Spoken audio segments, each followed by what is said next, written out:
Drink with me. Your king commands it."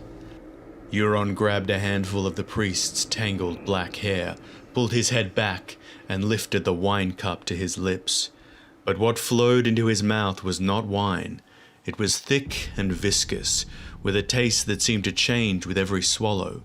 Now bitter, now sour, now sweet. When Aeron tried to spit it out, his brother tightened his grip and forced more down his throat. "That's it, priest. Gulp it down. The wine of the warlocks, sweeter than your seawater, with more truth in it than all the gods of earth." "I curse you," Aeron said when the cup was empty. Liquor dripped down from his chin into his long black beard. "If I had the tongue of every man who cursed me, I could make a cloak of them." Aeron hawked and spat. The spittle struck his brother's cheek and hung there, blue-black, glistening. Euron flicked it off his face with a forefinger, then licked the finger clean. "Your god will come for you tonight. Some god, at least."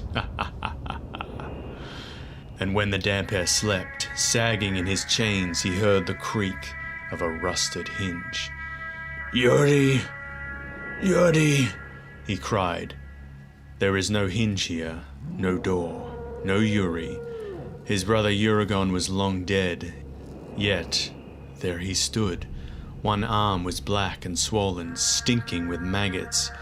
But he was still Yuri, still a boy, no older than the day he died. "You know what waits below the sea, brother." "The drowned god," Aeron said. "The watery halls." Yuri shook his head. Worms await you, Aeron." When he laughed, his face sloughed off, and the priest saw that it was not Yuri, but Euron, the smiling eye hidden. He showed the world his blood eye now, dark and terrible.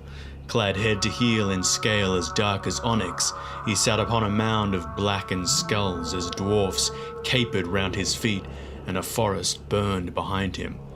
"The bleeding star bespoke the end," he said to Aeron. "These are the last days, when the world shall be broken and remade. A new god shall be born from the graves and charnel pits."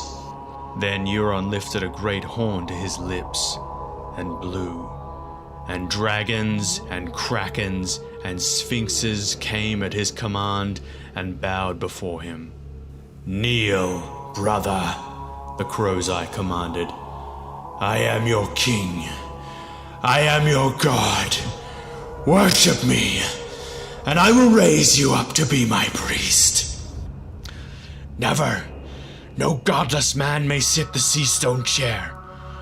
Why would I want that hard black rock? Brother, look again and see where I am seated." Aeron Nighmare looked. The mound of skulls was gone. Now it was metal underneath the crow's eye. A great, tall, twisted seat of razor-sharp iron, barbs and blades and broken swords, all dripping blood. Impaled upon the longer spikes were the bodies of the gods. The maiden was there, and the father and the mother, the warrior and crone and smith, even the stranger. They hung side by side with all the manner of queer foreign gods, the great shepherd and the black goat, three-headed Trios and the pale child Bacalon, the lord of light and the butterfly god of Narth. And there, swollen and green, half devoured by crabs, the drowned god festered with the rest, seawater still dripping from his hair. Then Euron Crowseye laughed again, and the priest woke screaming in the bowels of silence as piss ran down his leg. It was only a dream, a vision born of foul black wine. The dreams were even worse the second time. He saw the long ships of the Ironborn adrift and burning on a boiling blood-red sea. He saw his brother on the Iron Throne again, but Euron was no longer human. He seemed more squid than man, a monster fathered by a kraken of the deep, his face a mass of writhing tentacles. Beside him stood a shadow in woman's form, long and tall and terrible, her hands alive with pale white fire. Dwarves capered for their amusement, male and female, naked and misshapen, locked in carnal embrace, biting and tearing at each other as Aeron and his mate laughed and laughed and laughed.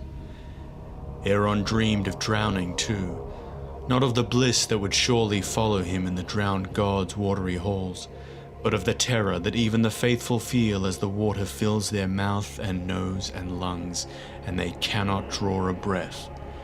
3 times the damp air woke, and 3 times it proved no true waking, but only another chapter in a dream. But at last, there came a day when the door of the dungeon swung open, and a mute came splashing through with no food in his hands. Instead, he had a ring of keys in one hand and a lantern in the other. The light was too bright to look upon, and Aeron was afraid of what it meant. Bright and terrible. Something has changed. Something has happened.